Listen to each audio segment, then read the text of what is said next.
kalian berdua. Dan keduanya akan dengar Prabu. Pada suatu hari Ciwalaya yang telah membuat penjara besi untuk mengurung orang-orang yang jahat kemudian mengundang Prabu Barmawijaya, Kusuma dan Dewi Pangerannya untuk memeriksa penjara yang baru dibangun.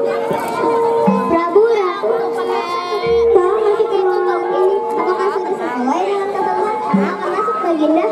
Oh, oke.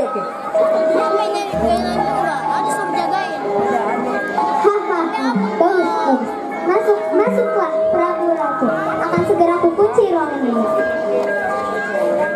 Setelah selesai melaksanakan rencana dan siasat untuk menghukum Prabu Barmawijaya dan Dewi Pangerannya, dia kemudian memberitahu orang-orang kerajaan tentang perbuatan jahat Barma dan pangerannya. Wahai rakyat, dengarlah. Prabu Barmawijaya dan Dewi Pangerannya sudah menghuni-huni yang penjara istana. Orang-orang pun bersorak. Wah,